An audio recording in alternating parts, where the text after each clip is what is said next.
Do you know anyone whose life has been ruined because their reputation has been shattered for some reason? If so, and this is a worry of yours, you might want to pay attention to this video. I'm Ann Babiars, and I am here with retired attorney Michael Babiars here on Way to Financial Minute.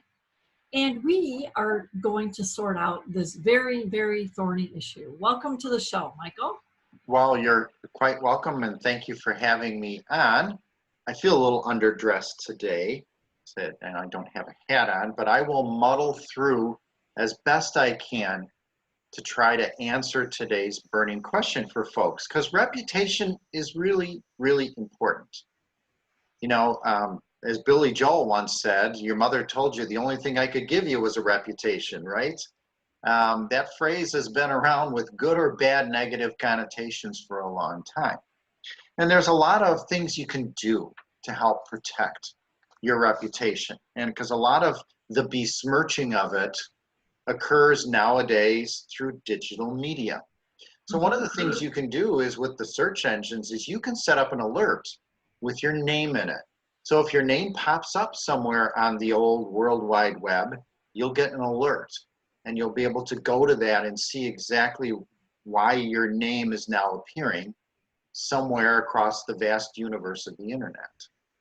So if you're in business and somebody writes a bad review, right, you can actually find it that way. You can find it, or even if it's a personal sling or arrow at you, you should be able to find it. You can probably set up an alert on your business name as well, too, if it's different from your personal one. And in fact, you might consider with your personal name, especially if it's a little bit unusual, buy it as a domain name. Get it as a .com, maybe a .net, spend a few bucks so that no one can set up a website under your name without, if someone really wants to damage your reputation. If you don't like a picture of yourself that you're tagged in on a social networking site, you can remove those tags. Remember that anything you post, you may be able to take it down, but it's archived. And www doesn't just stand for World Wide Web, it stands for will watch without end, because that stuff can always be located and always be found if necessary. So you got to be very careful what you post. Now, you mentioned earlier about being in business. If you are in business and you find a bad review, you do want to address it. You don't want to ignore it. However, you never want to engage with people directly on a public site to address any issues, because some of those folks may be what we call trolls. They're just sort of egging you into a public fight. So what you want to say is something to the effect of, I taken notice of your comment. Would you please contact me, and give them a personal way to contact you, email or something like that, where you take it offline. You don't take it off of the public view. But you do have to watch out, and you can't ignore the bad stuff. You can't let it go. You have to be careful about engaging with it, but you can't let it go. And the last one comes courtesy of a friend of mine. She actually worked for me for a number of years. It was a bit of advice from her grandmother, and I will clean it up a little bit to make it PG rated for our audience today.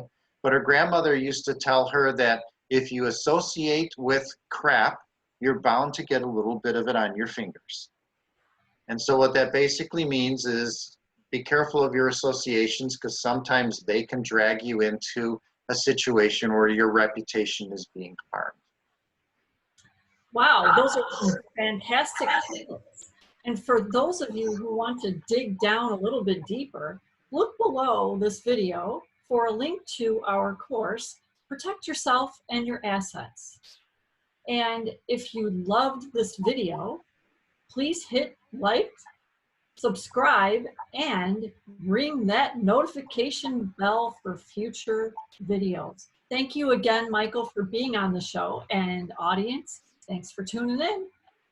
Well, and one final word, if I may. Now, folks might think, based on my natty attire here, that I was in the fashion business, but I was actually in the law business to the extent of having my own private practice for well over 2 decades, and practice in areas that revolved all around the asset protection realm of protecting yourself, your family, your money.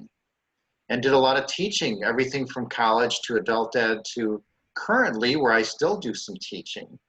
And although I don't practice law anymore, so I don't meet with clients and give legal advice, I still do the teaching, as I mentioned, and love to educate, love to inform, use my background, use my experience. So whether it's something as simple as the Way to Financial Minute, which we did today, or the course that Ann had mentioned below in the description, I'm always happy to provide information and help teach what I know.